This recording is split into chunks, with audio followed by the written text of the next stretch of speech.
Good morning. So, what if I didn't have to try to be smart all the time? So, I'm about to start a class and I'm just feeling this stress about it. It's like, ah! And then I had this thought wait, what if I'm just dumb? What if I just pretended to be dumb? And I just, oh, here's a course. Just click, click, click, click, click. To not try to think ahead, to not try to well, do anything about it. Just follow one step at a time, not get ahead of myself. I've had this thought before. Just like, I feel like this idea of needing to be smart is BS. It's just utter bull. Yeah. So, the liberation of not needing to be smart. That's today. And so I didn't have anything prepared. And I'm just going to jump into it and we'll see what happens. So everything I do is about liberation.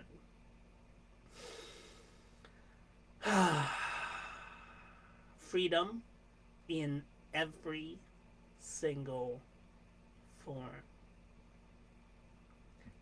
That's only half the equation. Once we're free, what do we do? There are things that we're not free. Right? I still need to wake up in the morning. There are things that I have to do to maintain my body, to maintain all my responsibilities. So, what is the minimum that I need to do? So, that is the mastery side. So, again, this is still liberation. It's knowing what to do and doing it. So, in the mastery side, right, let's just start mapping out what is. I have a body. I'm on a planet. I need to do certain things to maintain this body. Okay. But at all times, there's only one thing and one thing alone that I could be doing. That's the one action. I'm slowing down a little bit. And I'm activating the one breath meditation. I'm feeling a little rushed. Pressure coming down. So what do I do? Breath. This is the one breath meditation.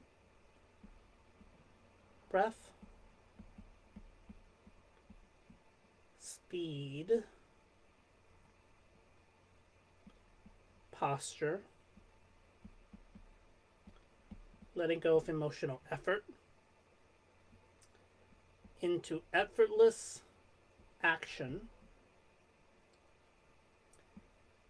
And effortless emergence.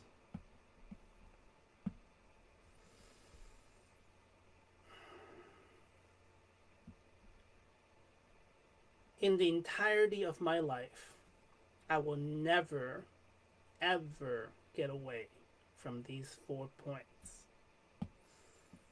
Breath, speed,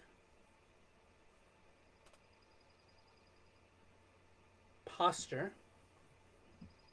That's a social shield.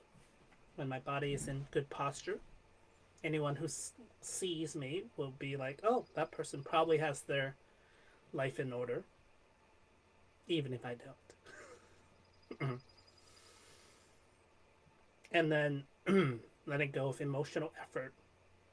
Because I found out that emotional effort is not required.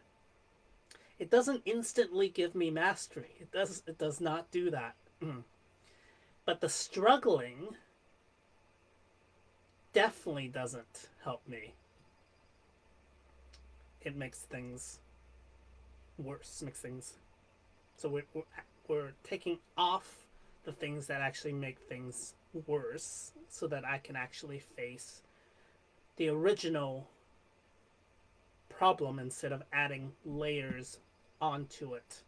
So this leads me to the theory of the emotional pile, right? So this is the emotion, or this could be like the single moment, the original question. And then we pile on things of shouldn'ts. Oh, I shouldn't feel this way. I shouldn't do it badly. I should do it perfectly at all times, instantly. Perfectionism, right? Oh no, I said the wrong word. It's like I shouldn't say the wrong word, but I don't have that level of mastery. In order to get to that mastery, I'm going to make mistakes. So, in order to not make mistakes, I would completely undercut my ability to get to mastery, to get to not make mistakes. So, this is actually an error in process.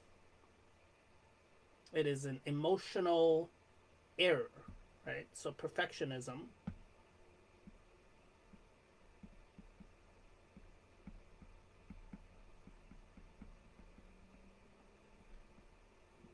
not allowing myself to make any mistakes. Why did I get this? Well, I got yelled at as a kid. That's simply what happened. Like, if I made a mistake, I'd be like, why did my, my people who raised me would be like, why did you make that mistake? It's like, because I made the mistake. Because I'm not perfect yet. I haven't mastered that thing. I need to make mistakes in order to get there. So that's the frustrating things, is they had these errors in their mind as well, in the parental, you know, mind. They had these errors themselves, and they just passed them on. Again, this is not to blame. This is simply to acknowledge and then let it go. I have no complaints with the way I was raised. I mean, I do, but I also know that it is utterly perfect. Was it perfect in the way like, oh, if they did absolutely everything and they were saints and they knew everything about child psychology, and then they had their perfect inner life in order, and then they raised the perfect child with every single tone being utterly perfect, and completely devoid of emotional violence, but just the right amount. Like, no, that's the all saints, the all saints fallacy. To compare perfection. Give me 1 second.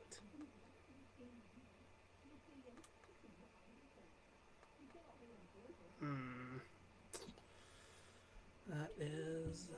Come on. Alright, well, it'll be what it'll be. Echo. White noise on. Alright. I feel a little annoyed that my headset did not mute.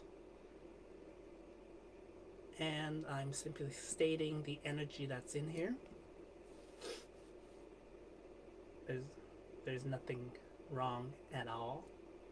I'm part of the process. See, I'm just stating all the different process that I do. Is I'm no longer hiding. Oh no. So I'm just bringing what's on the inside.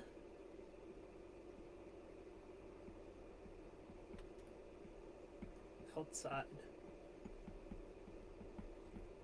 And this is literally therapy. And I have to bring it to somewhere that I feel like it's actually out. So that's why I do these live videos. I do them completely for myself, to continuously challenge my limitations, because every single thing I want is on the far side of this, whatever this pressure is, right? Whatever this thing that makes me contract, that's what I'm pushing up against. And then when I push up out against it, I also relax my effort, like knowing I'm pushing, but all my emotional effort just relaxes while I lean into it. It's a double process.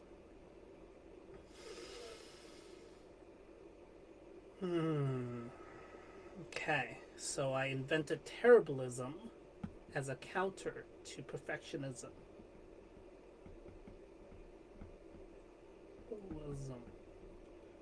Terrible.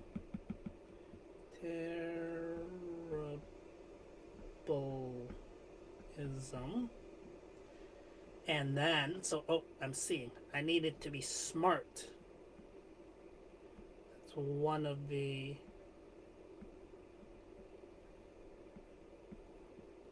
Asian cultural things, is that they like to I can't think of the word, compliment, that's not the right, praise their children on being smart. They're hoping you're smart, smart, smart, smart, smart. Well, again, this is the opposite of, not the opposite, but this is the same vein as perfectionism. Be perfect. Be smart. It's like, I know I'm smart, right? That's not the point here. But the idea to need to be smart, I either am or I'm not. Like, you can't just tell somebody to just, like, learn to, like, whatever. You know, be 6 foot tall. Be 6 foot tall. It's like, I'm not 6 foot tall. Like, what are you gonna do, if I'm not?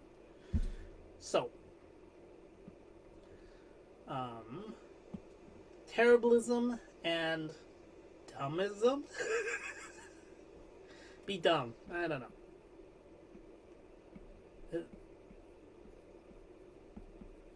Not action-wise. I'm not going to do stupid actions. I'm not going to indulge in addictive substances. I'm not going to... yeah, that's the easiest one to think about. I'm not talking about those things, but like the idea of needing to be smart. I lost my train of thought. And of course, that's what a dumb person would do. It's like, it's so liberating. Like, I'm not a professional YouTuber. I don't have anything edited. That's the point. It's not a script. It's not edited. And, I'm going to stay terrible improvising in the moment until I'm not. Right? So if I practice a script and I got really good at scripting a video, great. But then I would always still need a script. You see, that's the limitation. And if I want liberation in the moment, I want to fully realize that this moment is already perfect, including all my imperfection.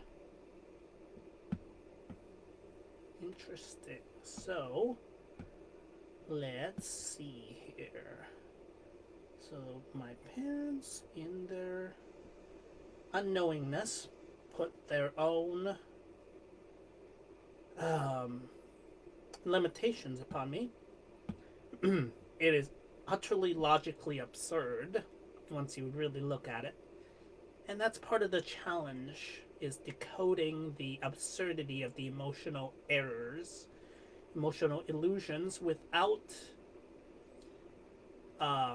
invalidating them. The emotional errors are valid in their own domain, but they do not work in reality. Anyways, so more stuff. That's not me. Okay. I'm real warm. It is probably 80 something, 85, 82. It's in the middle of a heat wave in the beginning of June. I feel like it's a little early, but That's the world we live in. Okay, I lost track again. So, imperfect. Yes, there we go. So the opposite of perfectionism is I am imperfect.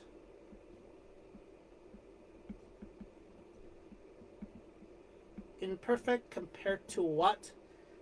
Compared to this absolute saint of a being that's infinitely perfect at every moment. That's how I'm imperfect. I'm perfect at the moment. I'm perfectly imperfect. But somehow, this saintly being, everything they say is a perfectly like scripted YouTube, um, AI, whatever's. Everything they say is the right word at the right time. It pisses nobody off. I mean, it's true in every instance, every single word. It's absolute. That's the kind of perfection that our emotions are comparing ourselves to. You see how absurd it is. This being is a hypothetical. It's a um, abstraction. In reality, even if I made the wrong words, I tried my best. That is perfectly imperfect. Perfect. It's also comparing myself to who I want to be.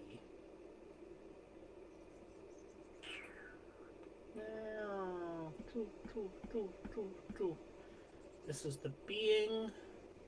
Let's say the B, like point B. Point A is here. Point B is where I want to be. And I'm not there yet. Cool. It's still perfect because I am in the A to B frame. Let's say we're A. I'm A here. And I'm becoming B eventually. So here I am. A to B. This is who I am / used to be. And I'm kind of floating up here. I'm getting closer to B step by step. I am imperfect, but I'm perfectly imperfect. I know perfectionism and smartism. Ooh, perfectionism and smartism. That's a fun one. Okay. Weighs me down, and it's not real. I either am smart already or I'm not. And if I'm not, well, what the heck am I going to do? Well, follow the course. I'm taking a course. Just do it. Like people who are not as um, smart as I am are already doing it. They're doing it. Why do I need to feel like I need to be this hyper intelligent being? We're already vastly more intelligent than, an ant or squirrel. So, like, compared to a squirrel, I'm already infinitely smarter. Um, so these are the judgments that are placed on me, either from my caretakers or from the world. Doesn't matter where it's from. Maybe it's from caretakers, maybe it's from the world, maybe it is from peer pressure, which I didn't have any because I didn't have any friends. Thank you, social anxiety. Here's the world. Wherever, teachers. It doesn't matter. I was past a whole lot of things, and then my maps have cleared out so many of them. Right? Almost none of my emotional judgments are correct. None of them. Like, oh, I can do it. Can I? I don't know. I can't do it. That's utterly false because I've done a whole lot of things, but I feel like I can't do it. Right? And then from a lot of presuppositions and the way, sometimes my mom tries to tell me to do things. It's like, why haven't you done that already? Why are you so lazy? It's like, I see it now, and I don't have to let it. Well, I'm simply going to let it, and I'm not going to let it come. Let it. See, I'm judging myself. Keep going. All right. Reset. Stop trying to dig the hole any deeper and just reset. All right. I am 20 minutes in. Cool. Right. So everything I do is about liberation on every single plane. So right now, I'm reminding myself, I don't know if you can tell, but I'm pulling my attention back into this view. Like I can see the camera, but everything's kind of blurry. I'm pulling my attention back into my own being. And that reminds me that I'm in this one moment now. I hear the words that's coming out of my mouth in the moment instead of becoming the words. This moment is always perfect. There's never anything other than this one moment. The moment changes. And I'm here to put this one moment in the place where I need to be, because that's the discrete time versus the infinite time, and they both exist simultaneously, right? So right now, okay, this is all about mastery, right? So we can only ever do one thing at a time. So where do we do it? What do we do? Well, we have, in the world of mastery, we understand that we have 24 hours in a day. If we turn those into droplets of water, we have 24 drops to allocate. And how we allocate them, well, if I have to keep rethinking about it every single day, I'm wasting mental resources. It's the same day. So let's just plan it out and stop thinking about the things that I already know. What do I already know? I need to wake up in the morning. I have, okay, and then I need to get ready for bed at night. And I need to get enough sleep to reset. These are not optional, period. But then there's a lot of other time that is optional, right? If I need to get to work, well then let's go to work. And then here's the key. Here is the free time.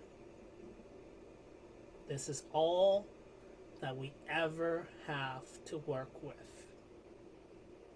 Just like investing with money, we need to have extra money before we can invest it in anything. Same thing with time. We have to have extra time before we can invest it in a project. So the game of time is to maximize free time and invest it. If I invest it in a movie, I will have used up 2 drops, and let's see what I get from that. Maybe 2 hours of temporary emotional relief. Cool. If I spend 2 hours of that building a business, and I'm getting a revenue stream from it, it's like,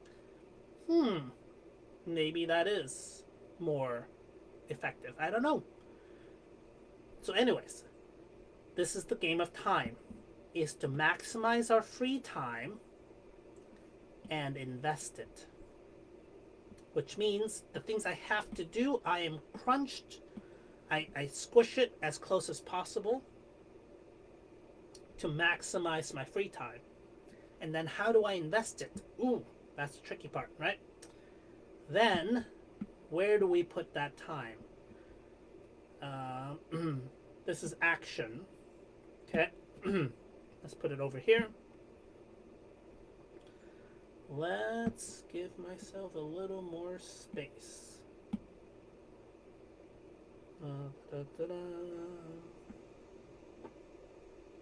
Okay. Let's move this over. I am feeling real warm. Alright. Here we are.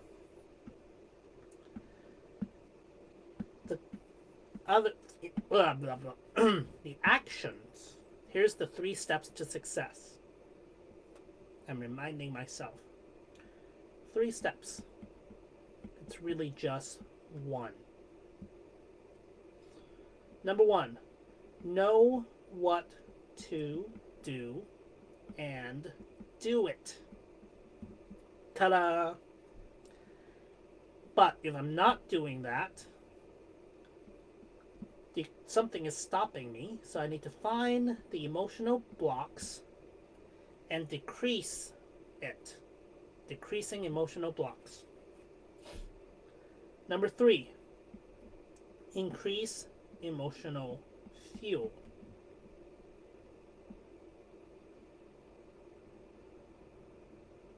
Okay, emotional blocks trap me, and emotional fuel gives me energy to go faster. But then, okay, I still need to know what to do, because these 2 parts are actually more on the enlightenment side, about the emotion, the existence. But it's still mastery, because it stops me from doing the actions. Anyway, so they're always both. So mastery side, what do? Maslow's hierarchy of needs. This is the one that's been anchoring me last couple days. So I'm coming back to this.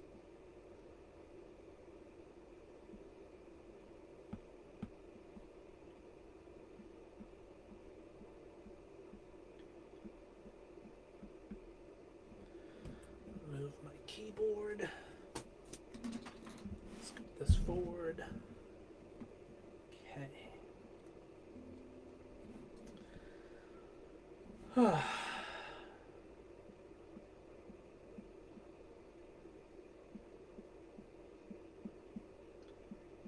I remember this by 4, 3, 2.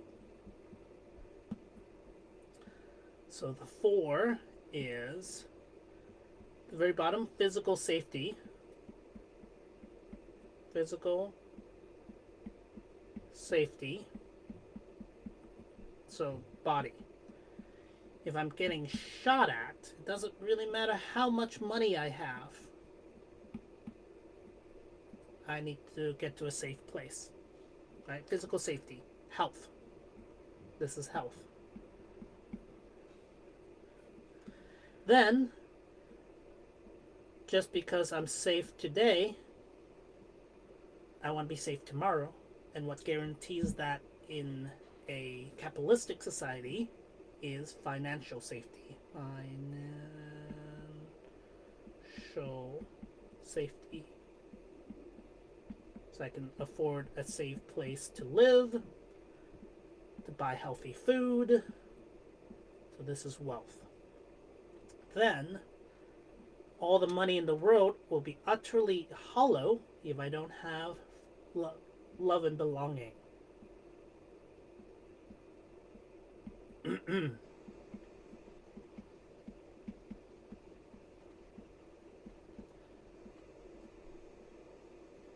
So relationships. And then the final level, right? There's some people who make a lot of money, have a great family, they have decent health, but they hate their job. Nobody would say that they are self-actualized. The one thing that they are missing is life purpose.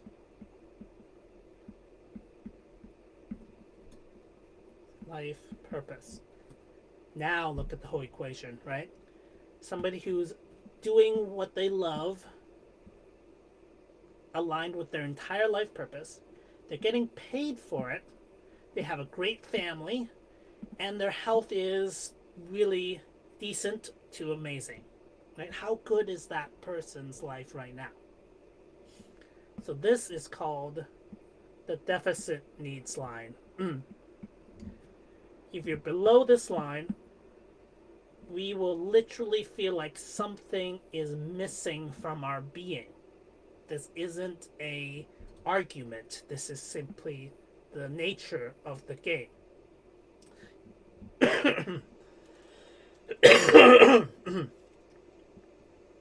And if we're above this line, then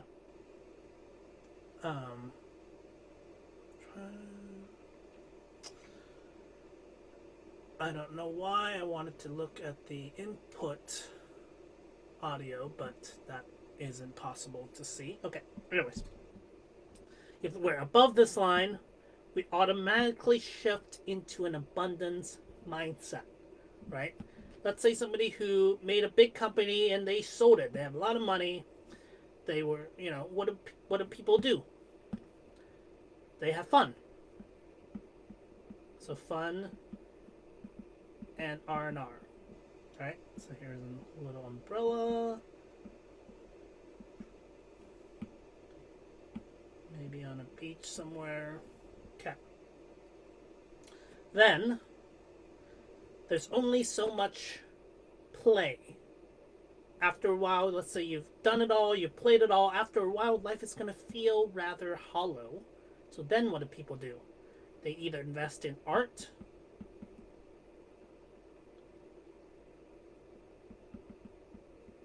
or they invest in science.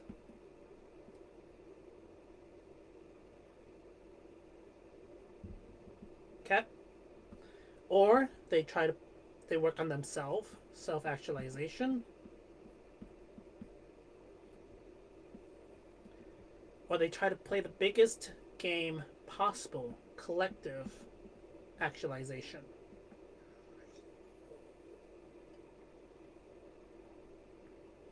However, a lot of people try to play this game without solidifying everything else underneath it. And their efforts are very unstable. It's like a pile of blocks, 10 feet high. And any wind in any direction, it will just topple it. Okay. So this is why I am focused on health, wealth, then relationships, and my life purpose. This goes into the health, wealth, relationship grid.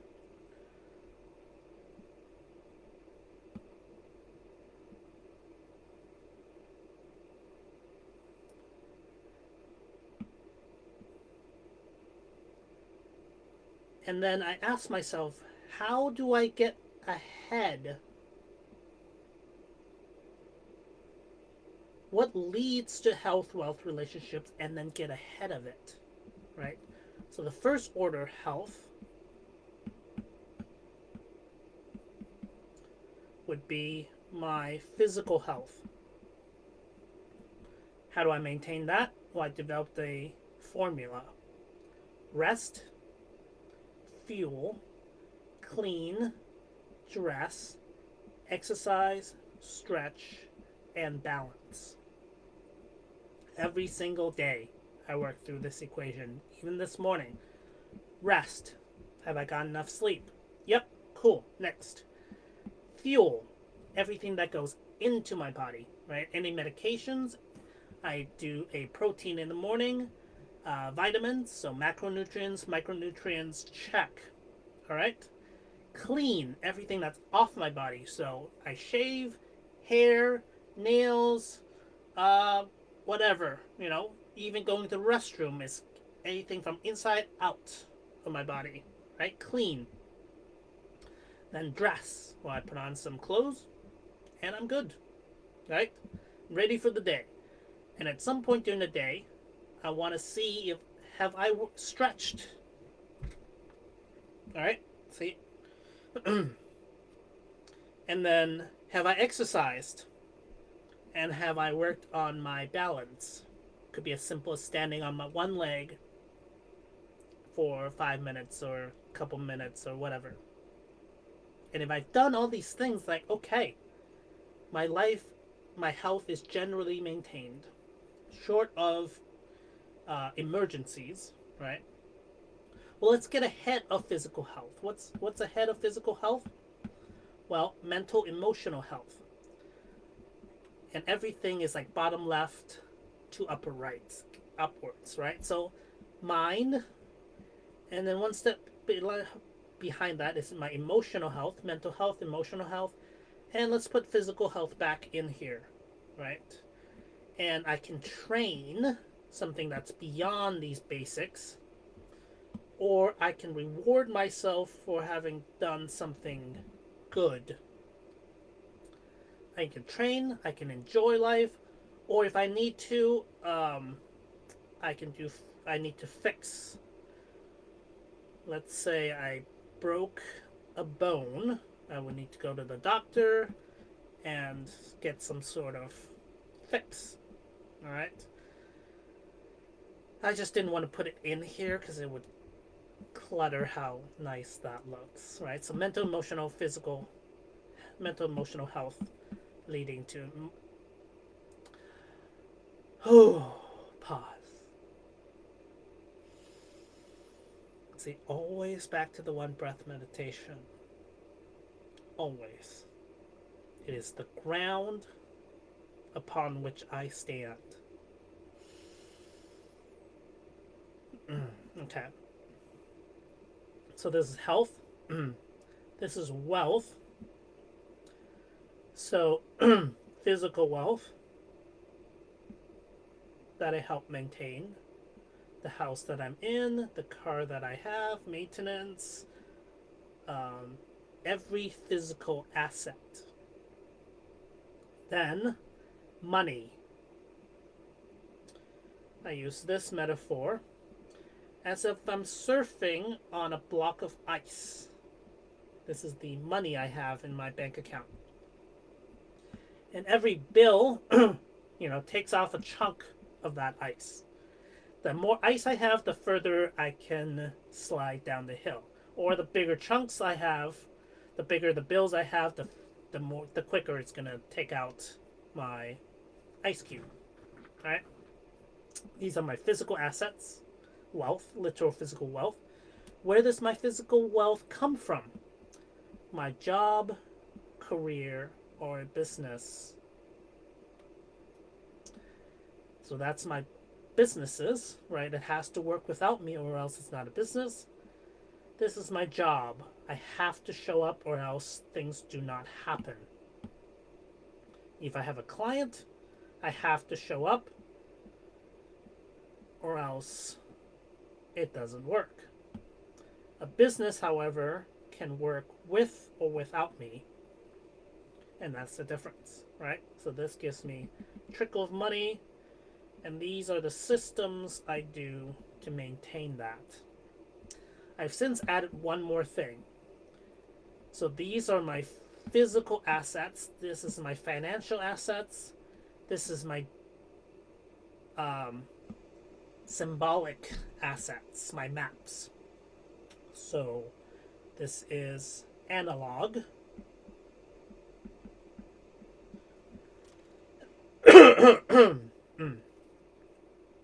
This is analog, so papers, all my white paper sheets that I have in binders, analog maps, and then I have all my digital assets in my computer, on the web,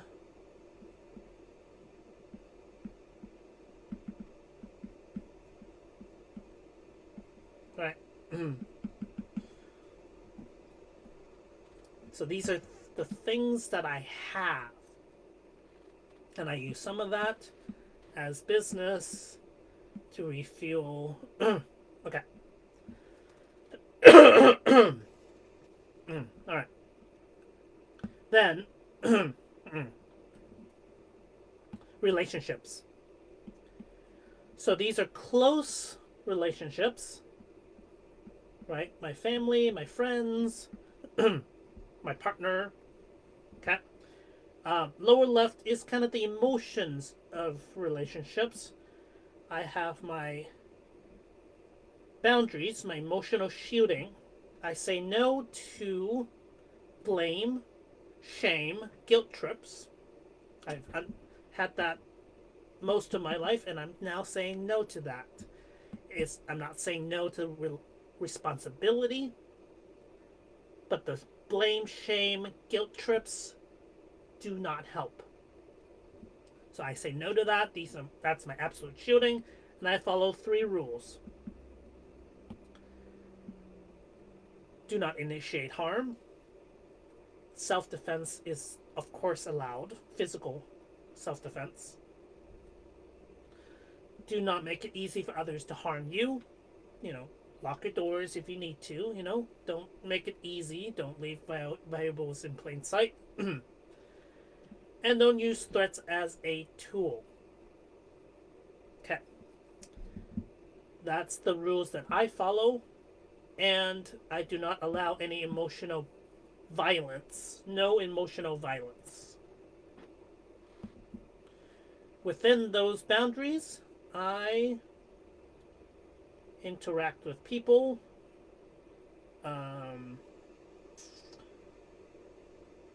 I expect every possibility. This is how I don't take things personally, because it isn't that particular person. It is the type of person, and I want to be ready for every possibility. Somebody who's rude, I actually tend to shift. This way is bad, this way is good. Like, every person who's good to me, yay. Everybody who's bad to me, well, I either learn how to do it, how to handle that situation, and I learn what not to do to someone else. And those are the type of people I don't want to be around, and now I know the type of people I want to be around and the type of people I don't want to be around. So this is my skill level at being able to handle that situation, and this is the stress level of that situation. If the stress level is bigger than my skill level, it will crush inwards, and then I will be frozen. And then I need to activate my little bubble, like dance like no one is looking. It's like I block out everyone, and I'm just back in my infinite bubble.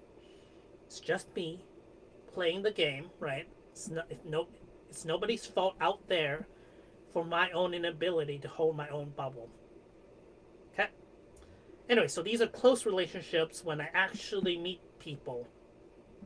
These are my communities. So far, I have identified 3 primary communities, right? Social, just for fun. Social dance groups,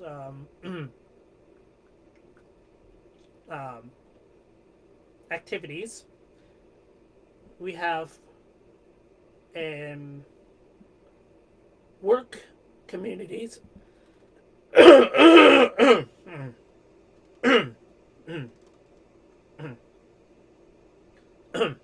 So work communities that help us. We help each other make money. And then causes that don't really make money, and they're not just for fun, because the world needs it. So those are cause communities. So 3 types of communities. Okay, so these are health, wealth, relationships. This gets ahead of it. What leads to physical health? My mental, emotional health. What leads to the money in my bank account, my immediate wealth, my job, career, or business. What leads to my close relationships, my community. All right?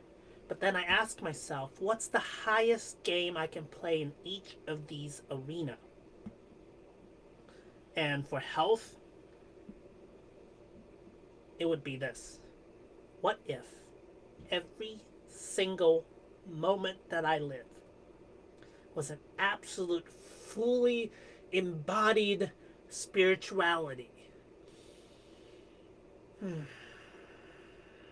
I should do this more often. This form, like, ooh, like my hands are just like, Okay. A fully embodied spirituality, moment by moment. And here's the spell, right? What if one day I suddenly realized, like, wait. Every word that I have ever spoken was already poetry. Every movement that I have ever made was already dance. Every sound I made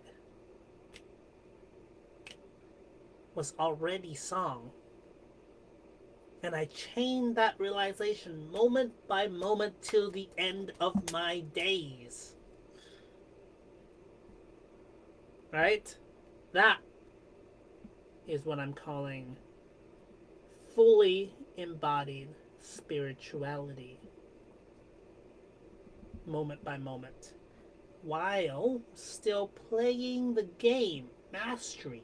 I still do all the things that I need to do. Chop wood, carry water, brush teeth, eat well, exercise.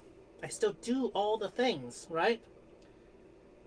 Health, wealth, relationships. And I do them day by day without complaints.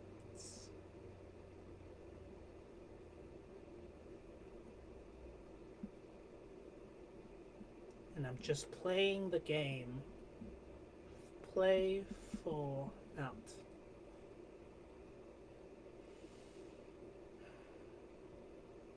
Doing what I have to do and not minding it at all. I know what to do and I do it. All the while I am fully embodied spirituality. That takes care of my mental, emotional health and physical health. What about wealth? Well, this is the realm of life purpose. I want to be aligned to my life purpose because whatever I determine as my life purpose, either I find it or I just create one. Whatever I determine as my life purpose will determine what kind of job, career, or businesses I go into, which will determine how well it refills my bank account. And then I can pay for all the things I need to pay for. Right? So these, you see, it's a flowing down. Right? I also want to be free from time, trading time for money. So I want to become a financial bodhisattva. I want to become free and I want to help other people become free as well. I want to make sure I do that in a win-win-win manner. Win for me, win for my clients, win for the world. So then it's ethical, right? I want to do it in an absolutely highest integrity, most ethical way possible. And I'm here. Point A. I'm not there yet, right? Point B. I am there. I'm living my life purpose. I'm financially free. That's the goal. All right? And in order to do that, I need to keep taking steps, right? That's why it is the 3 steps. Really, it's just the one. One, know what to do and do it. From A to B, I need to know where I am, and I need to know where I want to go. Otherwise, it does not matter, and I can't climb up the hill. So not knowing where to go is the first reason why we don't get there. Then, I'm just going to draw these crevasses out first. As we're climbing up the hill, right? The other reason we don't keep making progress day after day is because we have fallen into the emotional sea and we don't realize it. And the emotional C is all the really challenging emotions that we don't want to feel. And they are quite terrible. They're really awful, right? And when we feel just the worst, right? What do I want to do?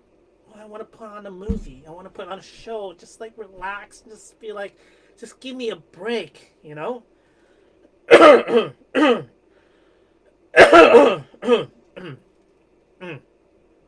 So, I activate what I call our trauma shields. And that's watching a movie, scrolling Facebook, or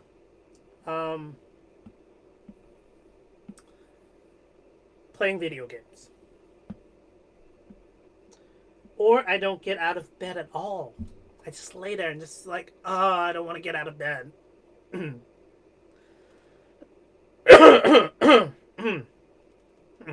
Okay. So this is the emotional C. And once we activate our trauma shields, now we're stuck underwater. And the C gets higher and higher because the longer we don't feel the emotions, the more it can't auto update. And now the more scary the world looks, and the longer we need to stay underneath the water. This is why we don't get to success, because we're trapped inside the trauma shield.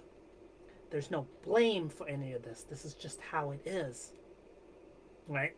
For me, I am stuck here all the time. When I find myself scrolling Facebook, like, oh, I'm in my trauma shield. And I just, without using emotional violence on myself, I just put it off to the side.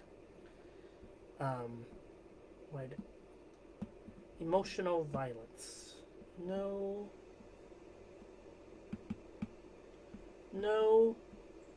emotional violence. For myself or others. Okay, back to here. The way out of the emotional C is this, right? It is ... I know you can't quite see it, but it's like right here. It is doing the things I need to do, actually right here, right? Whether I feel like it or not. I know I have already figured out that I have to do these things. They're not optional. So whether I feel like them or not, I get out of bed. I do protein and vitamins. Rest, fuel, clean, dress. Minimum. Okay? And then the rest of my day, I am free. So, that is the way out of the emotional C.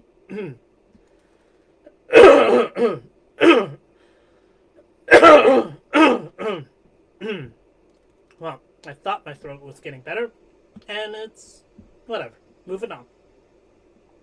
Once I did that, then I have free time, and then I watch how I invest my free time, or else it will fall right back into the emotional C, and then I will go right back into the trauma shield. If I fall into the emotional C, I can simply stay there without numbing it. And that is emotional strength training. It is feeling the emotions fully and then still doing the things we need to do without trying to numb it with substances or movies or videos or games. And then we work to translate the emotions, but that's more advanced. Okay. So here is the bargain, right? This is why we are stuck as well. This is pleasure. Outside is pain. So of course we're stuck, because like all I have to do is put on a movie right now, and I will be getting pleasure right here, right now. And to do anything else, I would need to reach into the scary world, and it's painful, and I need to do emotional strength training. So pain is in front, pleasure is behind. Of course we're stuck. We have to flip the equation. We have to do the hard stuff first and then reward ourselves with something good later. But if we don't fulfill this contract, oftentimes I worked really hard and I don't relax in the evening. I break the contract with myself, and then next time I'm not going to want to get up and do work, and then I'm not going to know why, because I haven't relaxed and replenished, and I've broken the contract. The contract says, work hard first, and then we'll relax. But I never relaxed, and the next time I wake up, it's like, why don't I want to do the work? Because I know, my emotional self knows I'm never going to get the reward. It's a lie. Then we will start losing trust in ourselves. So it's actually important at the end of the day, when we've done good work, to reward ourselves with something truly meaningful, that's truly pleasurable. So pain first, then pleasure. You're in the clear. Right?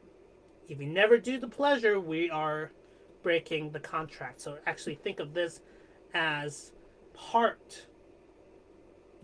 think of enjoyment as part of the professional need of a healthy peak performance individual. Okay, so we've done what we need to do. We're in free time.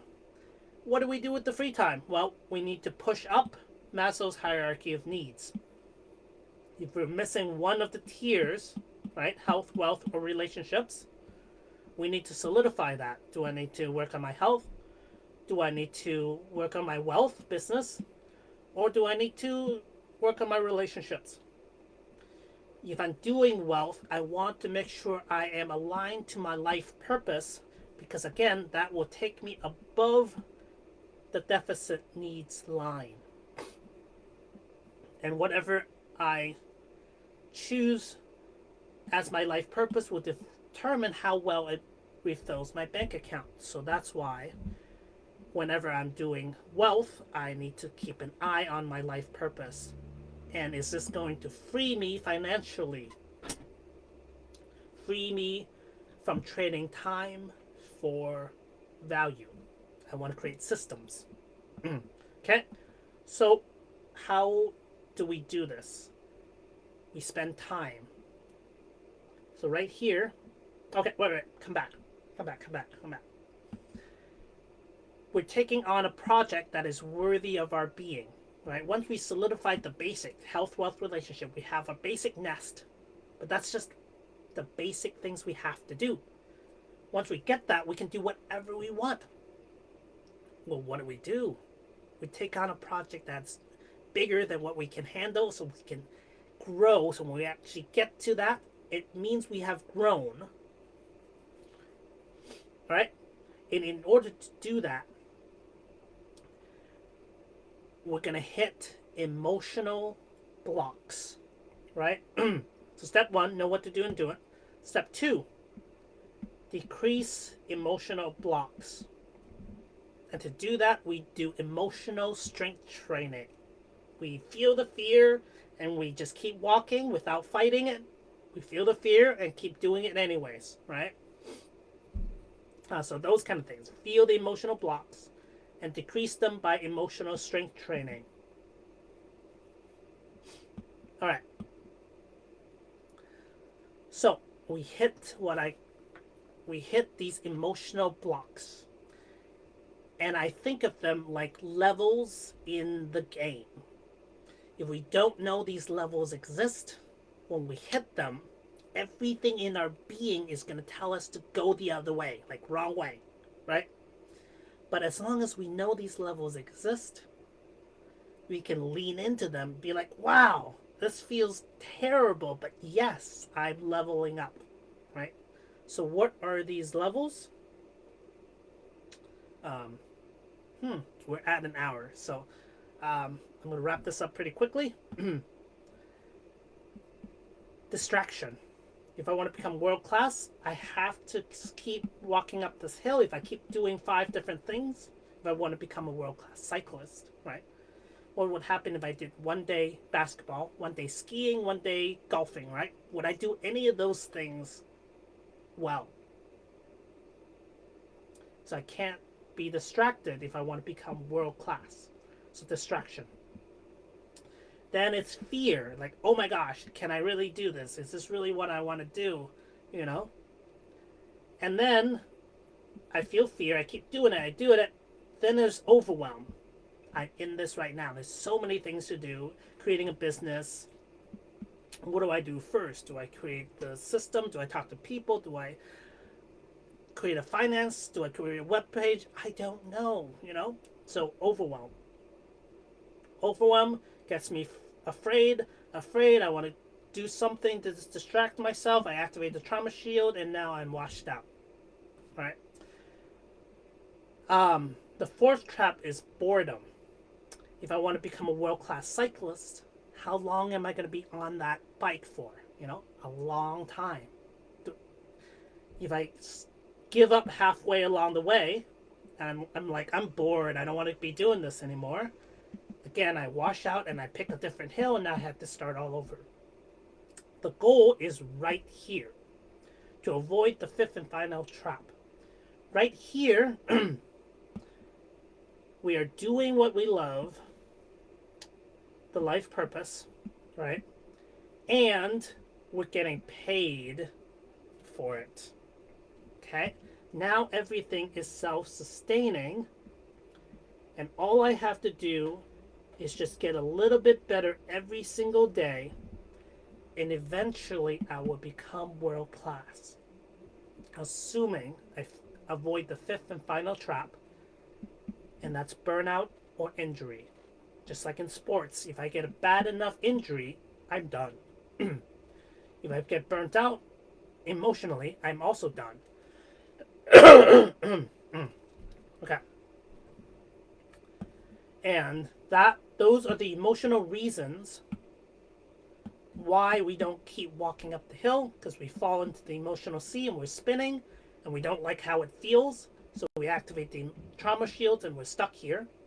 Or we're going up the hill and we dropped into one of the crevasses and we're stuck there. And yes, how to get past that is we fall into the emotional sea, we go here, we feel the emotion, and we keep doing what we need to do anyways. Emotional strength training. Sometimes I intentionally dive into the sea by activating live video, intentionally putting the pressure on myself over and over and over. Emotional strength training. So then I learn how to swim in the sea. And I do what I have to do. And I spend the free time going up the hill. And I reward myself at the end. That's an important part of the life contract. That is getting out of the emotional sea. And let me go over this real quick. So this is wealth on the highest tier, right? My wealth, immediate money in my bank account. My job, career, business, which refills my bank account. My life purpose, which determines what kind of jobs and business and careers I go into, which determines how well it refills my bank account. See, it flows. All right. So where does my close relationships come from? They come from my community, right? Well, what about relationships on the highest tier? What is that about? Well, here it is, at least for me. To me, we're all one. It's all me. We're all family already, and we're all Buddhas already. There's nothing to do. But just because I think that way doesn't mean everyone else will think that way. So I still need to remember basic self-defense. And I need to remember to do community self-defense. Also, the people that come and stay in our life is determined by how well we maintain our boundaries and how well we attune to our own hurt and not chase someone else to fulfill us. All right? So our boundaries include our yeses and no's. When I'm a yes to, when I'm a no to. Both of them. And all judgments eventually are self-judgments. So this is me judging other people, right? Every judgment actually says something about my shadow self and how I feel about myself. It doesn't actually say anything about the world in a more moralistic sense. Okay? Everyone is perfect. Everyone's already a Buddha. The whole world is a Buddha trainer. Okay?